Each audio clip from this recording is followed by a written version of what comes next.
There are just some personalities I don't trust in my day-to-day life, and I'm going to share 3 of those in this video. Stick around. I want to start off by saying I don't necessarily believe these are bad people. These are just the kind of people that I don't confide in, and they're the types that I'm not going to give a lot of time to. Also, as you watch this, I want you to do some brainstorming and think about some personality types that you don't necessarily trust or want to confide in.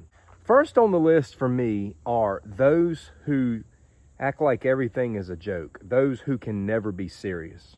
Nothing wrong with being lighthearted, but I can't handle somebody who thinks that everything's a joke or who can't ever be serious about anything, because what I have noticed with these particular personalities is that they don't seem to be people of conviction, or at least much conviction.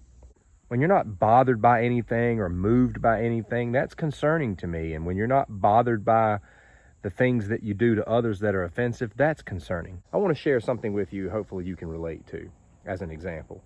Have you ever had something you wanted to share with someone, something sacred, and all they were doing was just making a joke about it the whole time, or being lighthearted about it? How did that make you feel? These are the types of people that are constantly trying to change the subject and bring you back to some kind of surface level conversation. I just don't trust these individuals. I'm not going to share sacred pearls with them in my life. I'm not going to give them much of my time.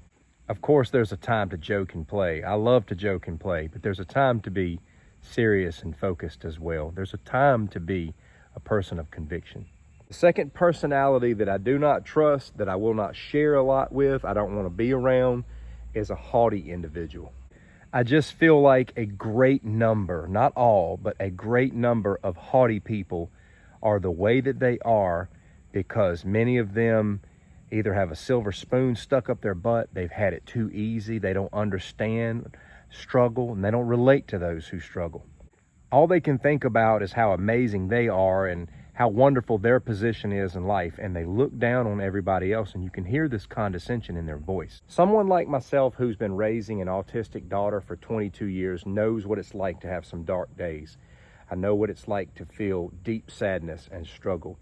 I know what it's like to feel helpless and frustrated, but yet I work through my day-to-day problems in life, and I focus on being resilient, and I just don't like being around people who don't understand what it's like to feel like you're barely surviving in life at times.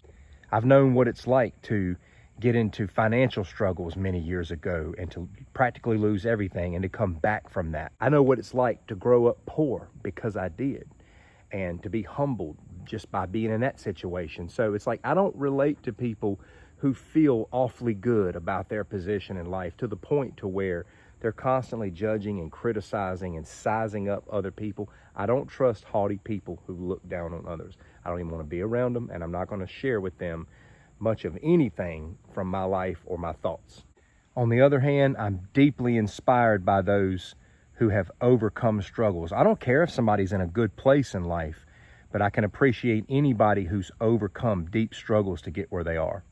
But for those who have had it too easy, and you know that they've had it too easy and it shows, I don't trust them. I've known people in life that were in a great place. They were in a great position, but they've also been through a lot of things, and they've been humbled by those things, and that makes them very relatable and trustworthy. But I'd rather be alone all the time than with a haughty, condescending individual who can't relate to anyone's struggles. The third personality that I don't trust, I won't confide in them, and I don't even want to be around them, closely relates to point number 2, but they're a little bit different, and I'm going to put these together. It's the know-it-all one-upper. These people are not pleasant to talk to. They are not pleasant to share anything with because they've always got a better story, a better accolade, and they're too insecure to just sit and listen to you and celebrate your successes. I don't trust these individuals because they don't seem to have any vested interest in me. They don't seem to care. They just seem to always be looking for a platform to spring themselves forward in some form or another.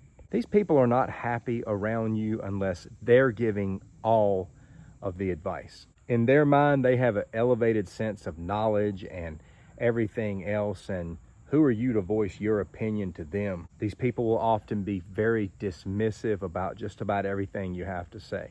Here's what's crazy.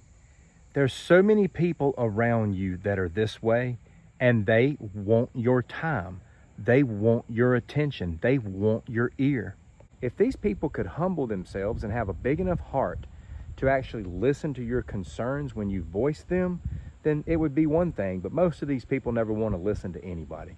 If you've got someone in your life treating you this way, tell them. Why not? See how they act. If they respond like a mature adult who seems to care about you, we're getting somewhere. Truth be told, people can change. People who are in great error can change when they've got somebody in their life that's straightforward enough to tell them the truth. And if people like this in my own life are willing to make the changes and listen to what I have to say, they may become a trustworthy individual that I want to give my time and attention to and my thoughts. But if they're not going to change, these three individuals aren't going to get much out of me. Not at this phase of my life, especially as I'm getting older and wiser and having been there and done that and having experienced a lot of different treatment from these individuals. Do you resonate with these three types that I have described, or do you have even more you would want to share? Put those in the comments for me. And as always, thanks for watching.